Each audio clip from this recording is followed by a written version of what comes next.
Buongiorno, sono appena partita da Barcellona, sempre tardi. Credo che un paio di volte solo in questo viaggio sia riuscita a partire prima delle 9. Oggi ho tutta una serie di tappe che vi racconterò man mano. Comunque la direzione sono i Pirenei. Lo vedete lassù? Dovrebbe essere Montserrat, l'abbazia. Ecco, questa è la prima tappa di oggi. Un paese che si chiama Manresa. Ho messo come punto di arrivo una grotta. Ma adesso vi racconto perché Manresa.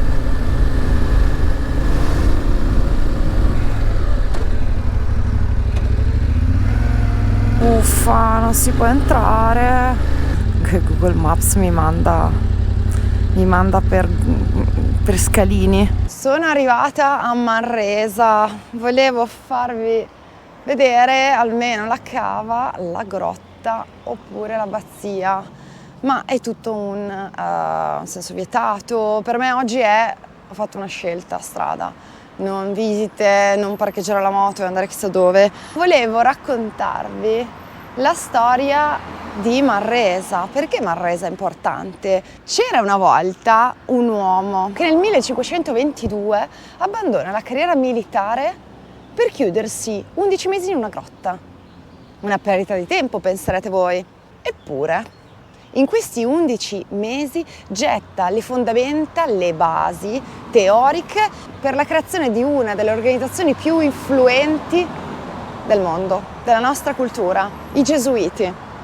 Canonizzato successivamente, il suo nome è Sant'Ignazio di Loyola. Ed è proprio nella grotta qui a Manresa che Sant'Ignazio passò gli 11 mesi più fruttuosi della sua vita. Alle volte non fare niente vuol dire fare tutto. Alla prossima tappa. La vedete dalla strada, l'abbazia.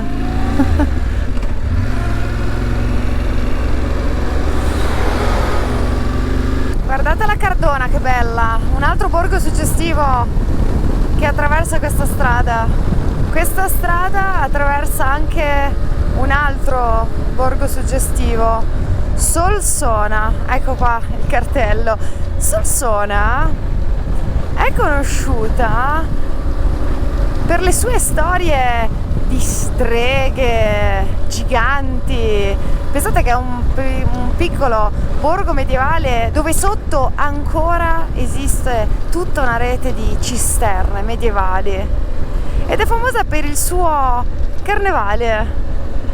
Mi dicono bello spinto, bello aggressivo. Uno dei carnevali più importanti della Catalogna, dove ci troviamo adesso, una delle regioni amministrative della Spagna. E c'è un'altra tradizione che sopravvive fin dal Medioevo, il ballo dei giganti, proprio qui a Solsona.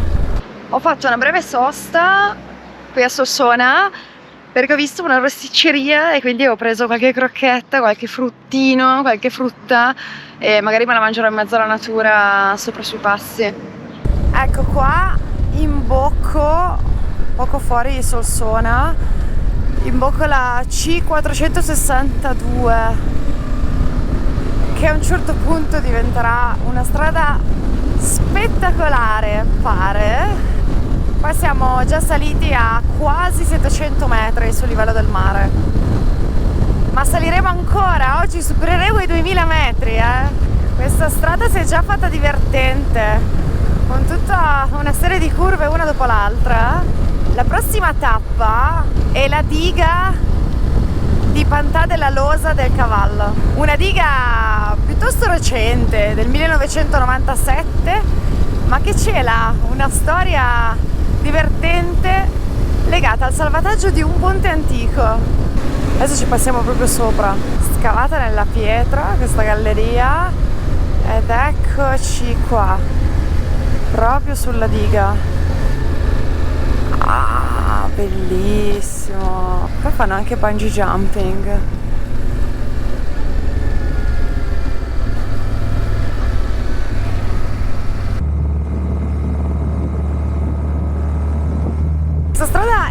molto bella perché corre lungo una buona parte del bacino artificiale.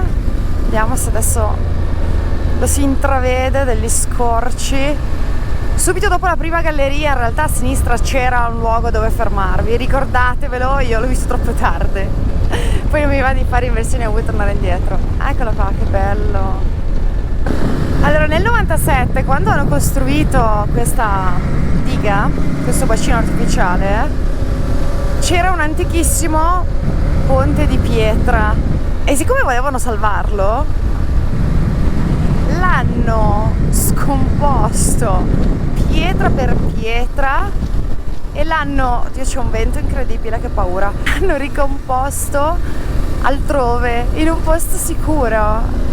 Avete capito? Cioè hanno fatto Abu Simbel praticamente. E mi tornano in mente i mosaici di Zeugma, link qua su per chi non ha visto la bellissima storia dei mosaici conservati al museo di Zeugma a Gaziantep in Turchia.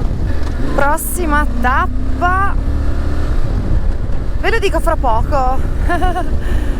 Sono senza internet, ho finito i dati e ho scaricato le mappe su Google Maps, ho deciso di usare Google Maps finché sono in Europa, non uso Osmand, mi trovo anche bene con Google Maps.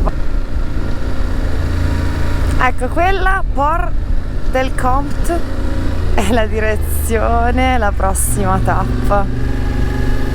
Ho superato i 1000 metri d'altitudine, stiamo salendo. Vediamo se da qua si vede. Ah, sì. Ah, che bello. Eccoci in direzione Port de Compt. È un passo alpino che pare venisse utilizzato dagli anarchici durante la guerra civile. Che spettacolo! Pare che gli anarchici durante la guerra civile si rifugiassero a Port de Compt, tra i rifugi montani, tra i suoi boschi di pini. Siamo a 1500 metri d'altitudine. Si sale, si sale. Questo è Port de Compt. Paesino tranquillissimo, casette montane. Ho letto alcune scritte, ni Spagna ni Francia. Qua il senso di appartenenza è sicuramente conteso. Siamo a poco oltre 1600 metri d'altitudine, la temperatura è fantastica, non c'è nessuno praticamente per strada, un paesino molto tranquillo. Ecco qua a sinistra la direzione, la prossima tappa è un paese che si chiama La Seu d'Urgell, se lo pronuncio bene, ma insomma continua questa strada magnifica, tutta curve e tornanti, in mezzo al profumo dei pini, di questi boschi, circondato dalle montagne. Ah, un paradiso. Vengono i brividi a guardare giù. La strada è a picco. Se mi devo fermare, la zampa a sinistra, non la destra, sennò vado giù come un pero, vista la pendenza dello scolo. Eccolo là, il pazzo.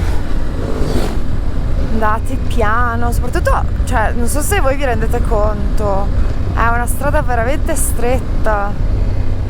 Cioè, già io sono larga quanto un'auto. Infatti sto andando piano, ma non me ne frega niente, io me la sto godendo. Non solo boschi e passi alpini, ma anche dei bellissimi paesini arroccate sull'altura, con le sue case in pietra. Sale la strada.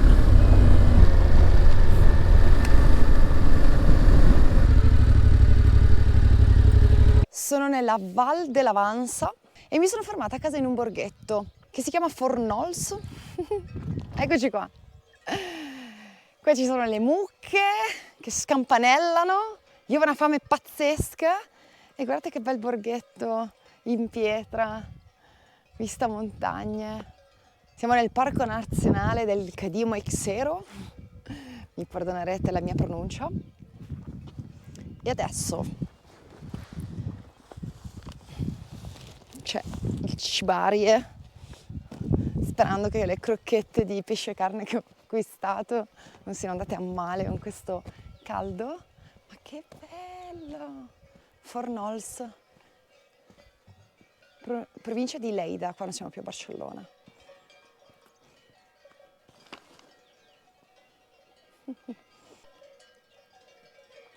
Ho appena realizzato di aver bigellonato abbastanza questa mattina e che sono in realtà a più di 4 ore dalla destinazione di questa sera, che è Montrejeu in Francia. Ma perché? Perché questa sera a Montrejeu ritroverò un gruppo di amici, Luca, Paolo, Pierre, Andrea, con cui condivideremo l'avventura verso Biarritz.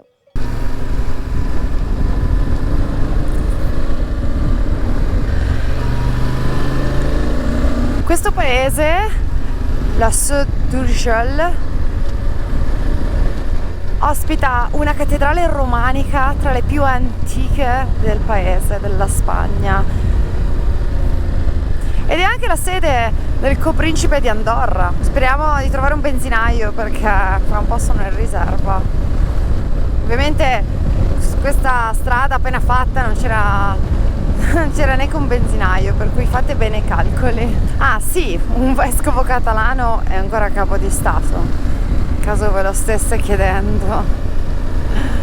La prossima tappa, che è la penultima, è il Port de Bonaigua. È un passo a oltre 2000 metri. Sono curiosa. Sicuramente ok, siamo inizio giugno, ma sicuramente sarà aperto, no? Dai. Questa strada è la N260, detta anche ex Pirinenc.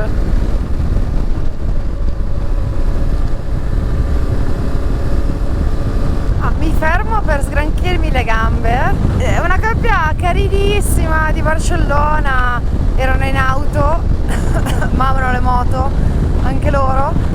Facciamo 2 chiacchiere, simpaticissimi. Poi arriva un gruppo di motociclisti, uno più grosso dell'altro, del Portogallo. Uno si avvicina a me e mi dice: ah, ma non ti sembra di essere troppo carica? Cioè, che dire, cioè prima ancora del da dove vieni, dove vai, chi sei, no? Le curiosità di il giudizio, ma ti sembra troppo carica? Ma volevo dirgli che è talmente grosso che i suoi chili equivalevano a 2 delle mie borse. Mi viene fuori la cattiveria, ma che cavolo. Quando i nazisti invadono la Francia, prendono forma, nascono tutta una serie di reti clandestine che creano dei passaggi sicuri, più o meno sicuri, di intellettuali antifascisti, di ebrei, di tutta una serie di persone che cercavano la salvezza dai nazisti. Alcuni di questi cammini, che immaginate venivano percorsi anche d'inverno, col freddo, la neve, i lupi, era pericolosissimo.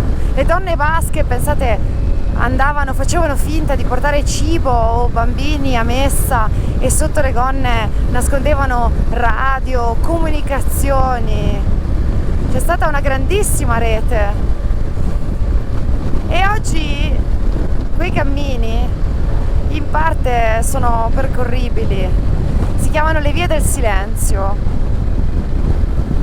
Mi vengono i brividi solo a pensarci di quante persone siano fuggite, affrontando cammini impervi, senza sapere se ce l'avrebbero fatta.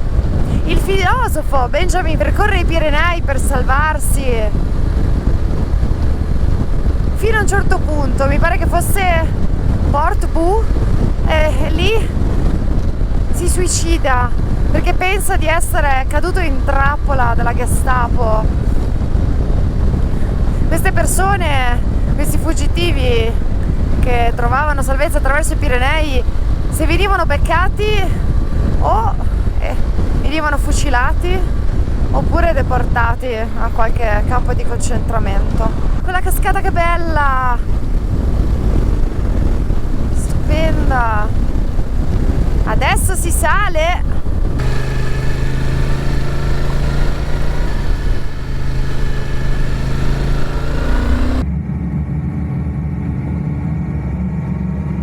Quasi, 2050. Ah, che bel fresco che c'è! 23 gradi. Questo passo deve aver aperto da abbastanza poco, Che belli!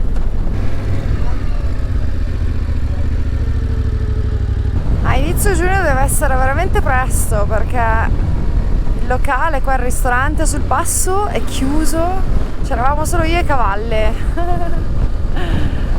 Che bellezza! Che vista! Adesso c'è una sfilza di tornanti a scendere. Tutti salutano. Mentre percorro questa meravigliosa strada, vi racconto un po', vi accenno chi sto per incontrare. Allora, uno lo conoscete già, chi di voi ha seguito il canale inglese, l'intervista a France Totville. Il produttore di questa intervista è Francesco Velato, che ha questo blog online pazzesco, dal sapore vintage, bellezza e motori. Rust and Glory si chiama il blog, vi consiglio di andare a darci un'occhiata. E l'ho conosciuto qualche mese fa, la prima volta in fiera a Verona e poi direttamente per collaborare insieme per quella che poi è stata una intervista splendida. Ve la linko qui. A un France Totville, 80 anni, la prima donna francese ad aver fatto il giro del mondo. Un'intervista che dura un'ora ed è un'ora che vola, perché immaginatevi quanti racconti, quanti aneddoti questa donna può raccontarvi di un mondo che non esiste più. L'Afghanistan pre-invasione sovietica, l'Iran con lo Shah. Poi c'è Luca, che ho conosciuto in una delle tante scampagnate verso gli Yacht Adventure Fest, cui condividiamo la stessa passione per l'off-road, per l'avventura, per luoghi incantati. E poi ci sono due ragazzi che ho conosciuto sempre a Graziano Visconti in occasione dell'intervista la sera, Andrea e Paolo, che conosceremo insieme. E li segue in realtà, adesso per dirvela tutta, li segue in realtà un moscerino in bocca. Li segue una macchina con i ragazzi di Quadlock, loro stanno facendo un progetto con Quadlock dall'Italia fino a Biarritz. Io non c'entro niente perché il mio portatelefono quest'anno è stato cambiato, uso adesso Big Design, però insomma se vedrete altre persone sappiate che è questo. Oggi è stata una giornata bella lunga, cioè, tra una cosa e un'altra 9 ore on the road, qualche pausetta ma breve oggi, che poi ci sono diverse leggende sui Pirenei, ma ve le racconto magari domani. Siamo a Biella, nel cuore della Val d'Aran. Qui si parla l'aranese, l'avete mai sentito? È praticamente la terza lingua che si parla in Catalogna, insieme allo spagnolo e al catalano. Questa zona qua ha un'identità molto molto molto forte. Pensate che anche durante il regime franchista ha continuato a conservare clandestinamente l'insegnamento dell'occitano e adesso in un'oretta circa raggiungerò la destinazione.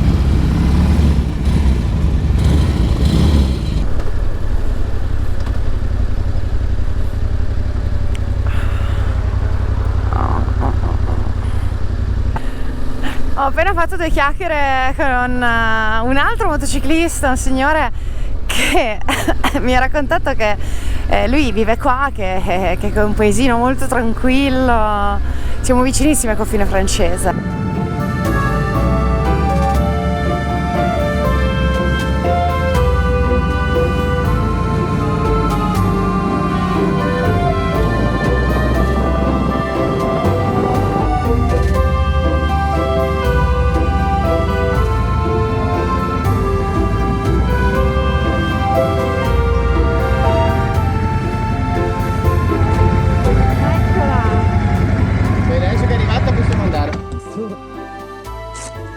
Basta! Io non sono proprio... Beh, bellissima però questa qua. Dimmi se... No, questa è stupenda. Ho centrato l'obiettivo! Dai! Questa è bellissima. Ciao, Ciao, come stai? ciao! Allora, Bene. benvenuta, benvenuta. Grazie!